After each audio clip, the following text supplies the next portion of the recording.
పడుకునే ఉన్నాడు, కొంపదీసి నిద్రపోతున్నాడు ఏంటి? ధ్యానం. కళ్ళు మూసుకొని ఎవరినో కాంటాక్ట్ చేస్తున్నారు. అవునా? అబ్బా. రామ్ ప్రసాద్, నీకు నిజం చెప్పాలంటే బాధగా ఉంది, కానీ చెప్పక తప్పదు. ఎందుకంటే అది నిజం కాబట్టి. Correct sir, correct. ఏంటి సార్ అది? నీకు 40 ఏళ్ళు వచ్చే వరకు కష్టాలు తప్పవు గురూజీ. అవి మామూలు కష్టాలు కావు, అష్ట కష్టాలనే చెప్పాలి. ఉదాహరణకు అవి ఎలా ఉంటాయంటే, దొరక్క నీకు ఫుడ్ దొరికితే అది నీ నోటికందే లోగా నీ కాలో నీ చెయ్యో తగిలే మట్టిపాలైపోతుంది. నీ వాకలికి తట్టుకోలేక అప్పు కోసం ఎండను పడి వెళితే అక్కడ తాళం వేసి ఉంటుంది. మరో కఠోరమైన నిజమేమిటంటే, నీ దరిద్రాన్ని చూసి భరించలేక నీ భార్య లేచి వెళ్ళిపోతుంది. ఒక్కతేనా ఎవరితోనన్నా? తప్పు. అతని దురదృష్టాన్ని చూసి ఎగతాళి చేయకు రమణ. Sorry sir. ఇదయ్యా రాంప్రసాద్, నువ్వు ఈ 40 ఏళ్ళు ఈ నరకాన్ని అనుభవించక తప్పదు. 40 ఏళ్ళ తర్వాత అలవాటైపోతుంది. ఇక నువ్వు వెళ్ళొచ్చు. ఏమో వెంకటేశ్వరరావు, కులాసైనా రమ్మన్నారట. నీకు శుభవార్త చెబుదామని పిలిపించాను. ఏంటి గురూజీ? నీకు శుక్రమహాదశ ప్రారంభం అవబోతుంది. అంటే శనిగా సెట్ అయిపోయినట్టేనా? ఆల్మోస్ట్ అయిపోయినట్టే. మీరంతా టోపీలు పెట్టుకునే ఉద్యోగాలు కూడా చేసుకుంటారు. ఇప్పటిదాకా మేమందరికీ టోపీలు పెట్టాం గానీ మాకు మేమే టోపీలు పెట్టుకుంటాం ఎప్పుడు అనుకోలేదు గురూజీ. అదే విధి. మరి ఇప్పుడు బిల్ల బంటోతు నుంచి బీట్ కానిస్టేబుల్ వరకు అందరికి నెత్తిమి టోపీలు ఉంటాయి. అందులో ఏ ఉద్యోగమో? ఎస్ఐ గారు కూడా టోపీ పెట్టుకుంటారు తెలదా? ఏది మన చదివే చదువులకు ఎస్ఐ ఉద్యోగాలు ఇస్తారేంటి? గ్రహాలు శాసిస్తున్నప్పుడు చదువులతో పని లేదు. ఏబిసిడీలు చదివినా చాలు మీ జీవితాలు విచిత్రమైన మలుపులు తిరుగుతాయి. మీకు విపరీతమైన ఫాలోయింగ్ వచ్చేస్తుంది. మీరు చాలా ఫేమస్ అయిపోతారు. వింటానికి చాలా బాగుంది. ఇప్పుడు మమ్మల్ని ఏం చేయమంటారు గురూజీ? ఏమీ చెయ్యదు, వెయిట్ చేయండి. కాలం కలిసి వస్తే అదృష్టమే మిమ్మల్ని గేలం వేసి పట్టుకుంటుంది. అంతవరకు వెయిట్ చేయండి. వెయిట్ చేసి కొంచెం వెయిట్ కూడా పెరిగింది. అయినా పర్వాలేదు, వెయిట్ చేస్తాం. అందాక ఏ అప్పు సపోర్ట్ చేసుకుని బ్రతుకుతాం అన్నట్టు. అప్పు అంటే గుర్తొచ్చింది. అప్పు మీద మీ అభిప్రాయం ఏంటి గురూజీ? ఏంటరా ఇంత నుంచి మీకు ఎదుగుతున్నాను రా. ఇక్కడేం చేస్తున్నారు? మన టైం బాగుందిరా. ఎవడన్నా అప్పిస్తున్నాడా ఏంటి? కాదురా, ఉద్యోగాలు ఇస్తారమ్మన్నాడు గురూజీ. చూసారా, చౌదరిగా చెప్పింది నిజమే. మరి శుక్రమహాదేశ్ మొదలైంది. ఇంతకీ ఎవరా మహానుభావుడు? నమస్కారం. అయినరా నేను చెప్పింది? ఆహా, సాక్షాత్ ఎంప్లాయ్మెంట్ ఎక్స్చేంజ్ నడుచుకుంటూ వస్తున్నట్టు ఉంది. పదండి పట్టేద్దాం. నమస్కారం సార్. నమస్తే. వీలే సార్ మా ఫ్రెండ్స్. నమస్కారం. నమస్తే. నేను చెప్పానుగా, భగవాన్ గారు. ఆహా, పేర్లోనే దేవుడు ఉన్నాడు. లోపల కూడా పాజిటివ్ థింకింగ్ ఎక్కువ. ఇంతకీ మీరు ఇండియానా చైనీసా? India sir. మా ఫేస్ చూస్తారు అనిపించలేదు మీకు? భలే కామెడీ ఫీల్ అలా ఉన్నాడు. అవును సార్. నేను అడిగేది ఇండియన్ రెస్టారెంటా చైనీస్ రెస్టారెంటా అని. నేనేది ఓపెన్ గా డిస్కస్ చేయను కదా. పేరు చూసి స్కూల్లో డిస్కషన్ పెడతాడు అనుకుంటే వీటేంట్రా హోటల్ అంటున్నాడు. బాబు ఎట్ ఫీల్ అవుతున్నాడు. అంతా మీ ఇష్టం అంటున్నాడు సార్. ఫస్ట్ చైనీస్ రెస్టారెంట్ కి వెళ్దాం. నెక్స్ట్ అక్కడ డిసైడ్ చేద్దాం. అమ్మో. చాలా ఇబ్బంది పడుతున్నట్టున్నారు. నువ్వు చేత్తో తినే బాబు. నేను జనరల్ గా చైనీసే ప్రిఫర్ చేస్తాను. ఫ్యాట్ కంటెంట్ తక్కువ ఉంటది కదా. రేపు నుంచి మేము కూడా ఇదే ఫాలో అవుతాం. ఇంతకీ మీకు స్టీల్ ప్లాంటా, షిప్ యార్డా, ఏషియాడా, జింక, బంకా? బంకా, హెచ్పిసిఎల్. ఇవన్నీ దేనికి సార్? దేనికేంటి? ఉద్యోగం చేయడానికి. మీకు ఎందులో కావాలో చెప్పండి. నేను అమలపోతున్నారా? ఏంటయ్యా డిస్కషన్స్? మాకు నీ ఛాయిస్లు ఉంటాయి అనుకోలేదు.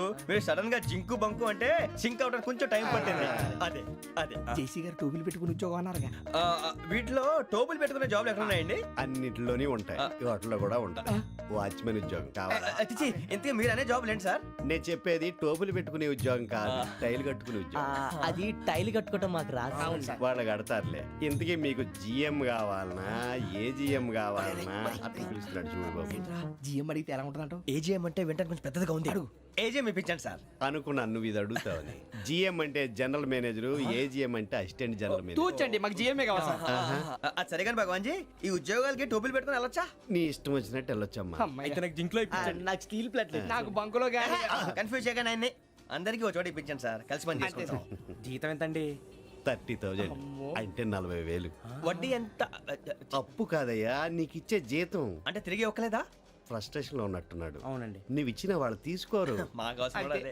అంతేకాదు ప్రతి నెల గ్రాట్యుటీ, పిఎఫ్, సిఎఫ్. బియ్యం కూడా సార్? ఏ నువ్వు యాక్ట్ చేస్తావా?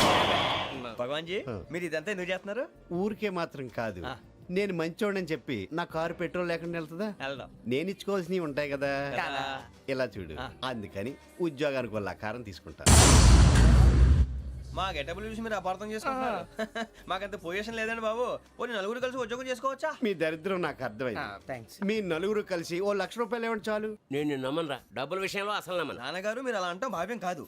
ఏదో జేసీ గారి సిఫార్సు వల్ల శని గారు సైడ్ అయ్యి శుక్రవారం మొదలైంది. ఉద్యోగం దానంతటి అదే వెతుకుంటూ వచ్చింది. అందుకని ఇంకేం కావాలో చెప్పండి. స్టీల్ ప్లాంట్ లో జీఎం అని పెద్ద పోస్ట్ అమ్మా.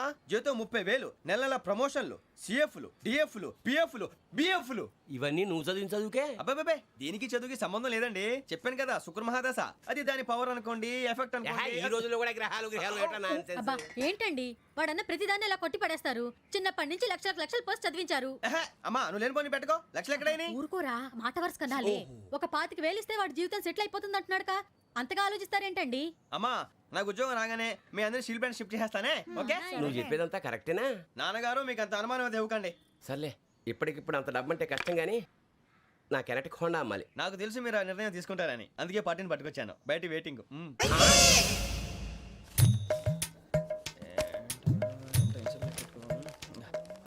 ఇవ్వండి. భగవాన్ జీ మీతో నాకు కుదరదండి, మీరు తేడా మనుషుల్లా ఉన్నారు. చూడటానికి అలా కనపడతాం కానీ తేడా మనుషులు కాదండి. ఇది ఎంతో లెక్క పెట్టండి. 5,000 తగ్గిందండి. ఆ విషయం నాకు ముందు చెప్పాలి కదా, ఇది తేడాతనం కదా. సర్దుబాటు కాక జరిగిన పొరపాటు. మా దరిద్రం మీకు తెలియంది కాదు. మీ ప్రాబ్లమ్స్ నాకు అనవసరం అండి. ఇప్పటికే మీ మూలంగా 3 లక్షల బొక్క తెలుసా. మీరు ఫేస్ అంత చిరాగ్గా పెట్టకండి. రే ఆ గొలుసు ఎవరా? తొందరగా ఎవరా? ఆయన కోపం వస్తుంది. ఇదిగో తీసుకోండి. తీసుకోండి ప్లీజ్. భగవాన్ గారు తీసుకోండి సార్ ప్లీజ్. భగవాన్ గారు మీ కోపం తగ్గిందా? కోపం కాదు వెంకటేశ్వర గారు, ఎందుకో మోసాన్ని భరించలేను, అది నా బలహీనత. ఇవన్నీ వదిలేయండి. ఇంకోసారి పొరపాటు జరగదు. మేము ఎప్పుడు జాయిన్ అవ్వాలో చెప్పండి. కొత్త బట్టలు కొనుక్కోవాలి. మీరు ఆ పనిలో ఉండండి. పొద్దున్నే గుడికి వెళ్ళి 9:30 కల్లా, మొన్న వచ్చారే ఆ ఆఫీస్కి వచ్చేయండి. మీ అపాయింట్మెంట్ ఆర్డర్స్ రెడీగా ఉంటాయి. 8:30కి వచ్చేస్తాం. మీరు వచ్చిన వాళ్ళ తలుపులు తీరు. మీ కంగారు నేను అర్థం చేసుకోగలను. ఇంతకాలం పని లేక స్తంభించిపోయిన మీ జీవితాలు ఇక నుంచి వేగం పుంజుకుంటాయి. ఆయన ఉన్నారా? ఎవరు? భగవాన్ గారు. మీరెవరు? ఆయన క్లోజ్ ఫ్రెండ్స్.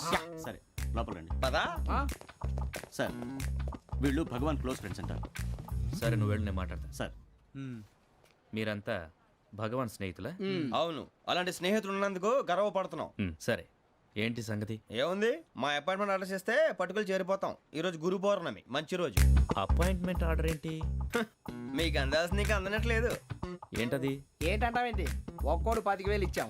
భగవాన్ గారి హెల్పింగ్ నేచర్ కాబట్టి తక్కువ రేటుకి ఒప్పుకున్నాడు. ఇంతకీ ఇది ఏ ఆఫీసో మీకు తెలుసా? తెలుసుకోవాల్సిన అవసరం మాకు లేదు. కానీ చెప్పాల్సిన అవసరం మాకుంది.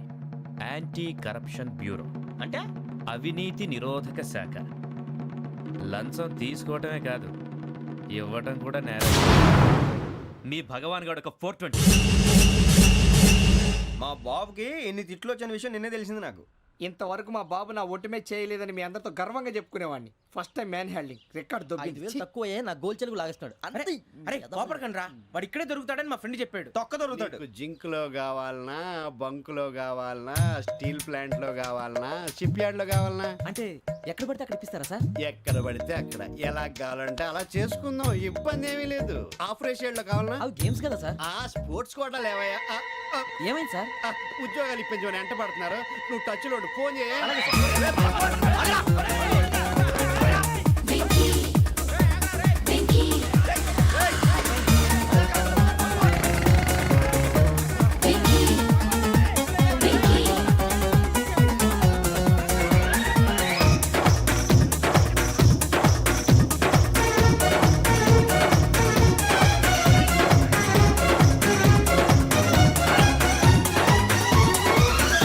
On your marks set go.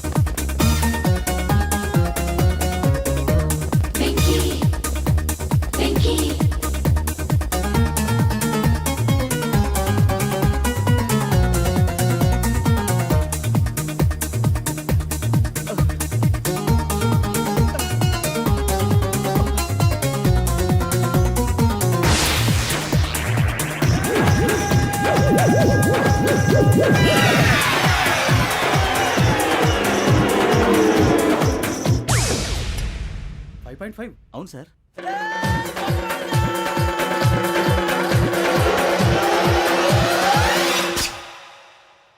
Great.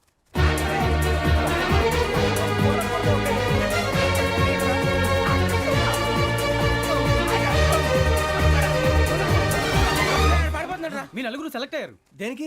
SI selections లో మీరు ఫిజికల్ టెస్ట్ అన్ని పాస్ అయ్యారు.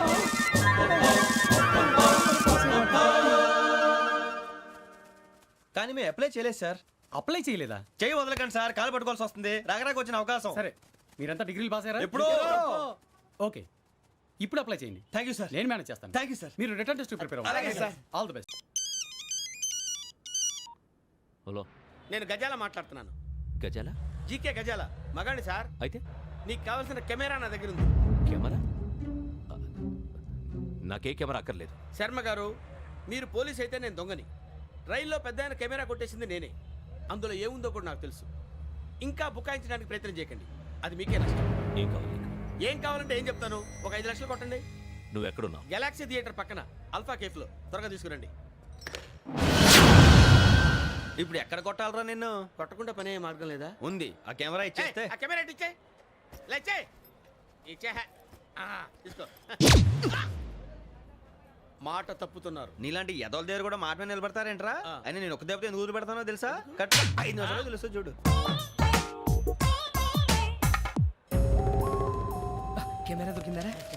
వెంటనే చూడాలి. ముందు మనకు ప్లేస్ కావాలి. నా క్లోజ్ ఫ్రెండ్ ఒక అమ్మాయి ఉంది. వాళ్ళ పేరెంట్స్ ఢిల్లీలో ఉంటారు. తను ఒక్కతే ఉంటుంది. అక్కడికి వెళ్దాం.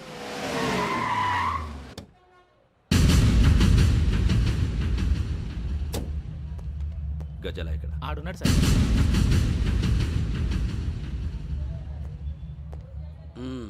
క్యాసెట్ ఎక్కడ? లేదు. Don't irritate me. Give me the cassette. లేదని చెప్పాను కదా, ఎన్నిసార్లు చెప్పాలి నీకు? ఏయ్ ఏయ్! ఏయ్ ఏయ్! ఏయ్! ఏయ్! ఏంట్రా కొడతావా? కమాన్ కొట్టు. అమ్మా! అమ్మా!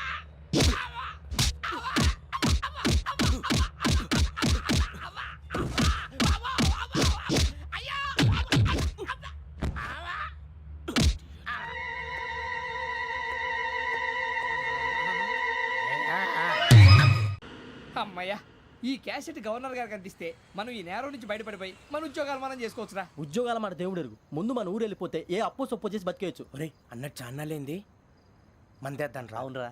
వదిలేదండి. ఓ, మందంటే ముందుండేవాడు శ్రావణి గారు మిమ్మల్ని చూసి భయపడుతున్నాడు. నాకు భయపడుతున్నాడా? మందు కొట్టక ముందు ఈడు అందరికి భయపడతాడు. మందు కొట్టిన తర్వాత ఈడికి అందరు భయపడతారు. అది తెలుసు. అబ్బే, ఇప్పుడు అలాంటివి ఏం జరగవండి. కాకపోతే ఈ మధ్య కొంచెం టెన్షన్స్ ఎక్కువై మీకు తెలియదే ఉందండి. ఈ ఒక్కసారి కాదనకండి ప్లీజ్ అండి, చెప్పరా. ఈ ఒక్కసారి ఆ, సరే, హ్యాపీగా తాగండి, నాకేం ప్రాబ్లం లేదు. అబ్బాబే వద్దురా. ఆడపిల్లల ముందు మంత తాగడం పద్ధతి కాదు. అది నాకు ఇష్టం ఉండదు. హలో, మీతో పాటు నాకు ఓ వైన్ బాటిల్ పట్టుకురావడం మర్చిపోవద్దు. వస్తానంటే నేనంటానా, వస్తానంటే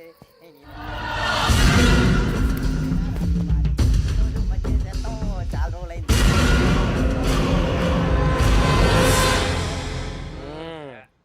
కడుపు నిండా తాగి ఎన్నాళ్ళైందిరా? తాగి చాలా రోజులు అయింది కదా, కొంచెం కళ్ళు తిరుగుతున్నాడు. నాకు మాత్రం జరగట్లేదు. నీకెందుకు తిరుగుతాయి? నువ్వు మామూలుడువా? అబ్బాయి ఏంకి నీకు ఎంత కావాలంటే అంత తాగు, కానీ తాగినట్టు మాత్రం ఉండు. తాగితే తాగినట్టు ఎలా ఉంటారు? తాగితే తాగినట్టే ఉంటారు. వీడు కొంచెం కంట్రోల్ తప్పుతున్నాడు రోయ్. Would you like to have anything else? నిశ్చికాకి నాకు అర్థమైంది. బాగోదు, వాళ్ళ ఇంటికి మనం వచ్చాం కదా, అర్థం చేసుకోవాలి. మంచోడు మా తండ్రి. అమ్మ, hey guys, I am asking you, you want anything let me know. English లో మాట్లాడతావు? వాళ్ళ ఇంట్లో ఉన్నామని చెప్పాను కదా. ఇంగ్లీష్ లో మాట్లాడుతున్నా? తెలుగు రాదా? అది కాదురా వెంకీ, నువ్వు కూల్ అవురా. ఎందుకు అది కాదు రావణ, నాది అల్లా ఏ అమ్మాయిని కాదు. ప్రతి ఒళ్ళకి ఏదో ఫ్యాషన్ అయిపోయింది. ఇప్పుడు మన టీవీ యాంకర్లు సోళ్ళ పోతున్నారా బాబు. వాళ్ళు ఎలా చేస్తారో సార్ చూపించరా సూరిబాబా. హాయ్, మా బుడ్డి బుడి అడిగిల బుజ్జాయికి జన్మదిన శుభాకాంక్షలు. ఇట్లు గ్రాండ్ ఫా గ్రాండ్ మా బ్రదర్స్. నేను చెప్తాను రా. హిందీ వాళ్ళు పాపం తెలుగు రాకపోయినా ఏదో మాడని ట్రై చేస్తారు. మనోళ్ళు ఉన్న రోగం తెలుగు వచ్చిన రానట్టు. అదేమిటి ఇదేమిటి అది అరిగా ఉంటుంది, పైన ఉంటుంది. మనకెందుకురా, నువ్వు ముందు మందు కొట్టి చెప్తా. కొట్టు. అయిపోయింది. మందు తాగడానికి కాదు రావణ. ఇప్పుడు ఆడపిల్ల అంటే మన శ్రావణి లాగా ఓ పద్ధతిగా మాట్లాడేది అర్థం అవుతూ ముద్దువా బొద్దువా అలా ఉంటే మనకు కూడా రకమైన ఫీలింగ్స్. రాణిస్తాడే.